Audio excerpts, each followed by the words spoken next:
ద్వితీయోపదేశకాండము 14వ అధ్యాయము.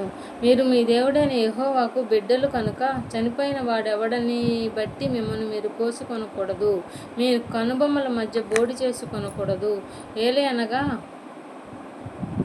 నీ దేవుడైన యెహోవాకు నీవు ప్రతిష్ఠిత జనము. మరియు యెహోవా భూమి మీదనున్న సమస్త జనములలో విశేషముగా తనకు స్వకీయ జనమగునట్లు నిన్ను ఏర్పరచుకొనెను. నీవు హేయమైన దేనియూ తినకూడదు.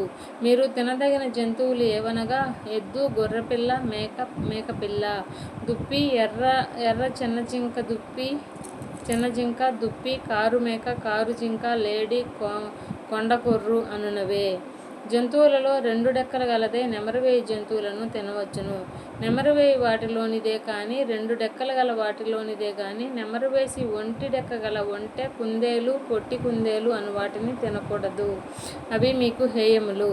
మరియు పంది 2 రెక్కలు గలదైనను నెమరువేయదు కనుక అది మీకు హేయము. వాటి మాంసము తినకూడదు, వాటి కళేబరములను ముట్టకూడదు. నీట నివసించు వాటన్నిటిలో మీరు వేటిని తినవచ్చుననగా రెక్కల పొలుసులుగా గల వాటినన్నిటినీ తినవచ్చును. రెక్కల పొలుసులు లేని దానిని మీరు తినకూడదు, అది మీకు హేయము. పవిత్రమైన ప్రతి పక్షిని మీరు తినవచ్చును. మీరు తినరానివి ఏవనగా పక్షిరాజు, పెద్ద బోరువ, క్రౌంచు పక్షి, పిల్లి, గద్ద, తెల్లగద్ద, ప్రతి విధమైన కాకి, నిప్పుకోడి, కపిరిగాడు, కోకిల, ప్రతి విధమైన డేగ, పైడి కంటే, గుడ్లగూబ, హంస, గూడబాతు, తెల్లబందు, చెరువు కాకి, చీకుపాతు, సారసపక్షి, ప్రతి విధమైన శంకుబుడి కొంగ, కుక్కుడు గువ్వ, గబ్బిలము అనునవి. ఎగురు ప్రతి పురుగు మీకు హేయము, వాటిని తినకూడదు. పవిత్రమైన ప్రతి పక్షిని తినవచ్చును. చచ్చిన దానిని మీరు తినకూడదు. నీ ఇంటనున్న పరదేశికిని దానిని ఇయ్యవచ్చును, వాడు దానిని తినవచ్చును. లేని అన్యునికి దాన్ని అమ్మవచ్చును. ఏలయనగా నీ దేవుడైన యెహోవాకు నీవు ప్రతిష్ఠిత జనము. మేకపిల్లను దాని తల్లిపాలతో వండకూడదు. ప్రతి సంవత్సరమున నీ విత్తనముల పంటలో 10వ భాగము అవశ్యముగా వేరుపరచవలెను.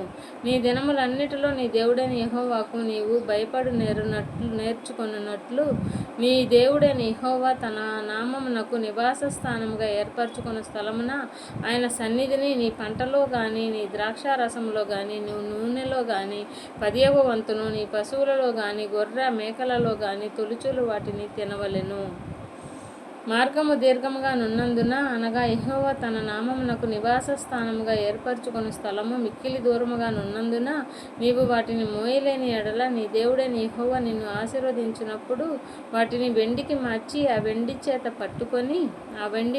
పట్టుకొని నీ దేవుడైన యెహోవా ఏర్పరచుకొను స్థలమునకు వెళ్ళి, నీవు కోరు దేనికైనను, ఎద్దులకేమి, గొర్రెలకేమి, ద్రాక్ష రసమునకేమి, మద్యమునకేమి, నీవు కోరు దానికి ఆ వెండినిచ్చి అక్కడ నీ దేవుడైన యెహోవా సన్నిధిని భోజనము చేసి నీవును నీ ఇంటివారును నీ ఇంట నుండి లేవీయులను సంతోషించవలెను.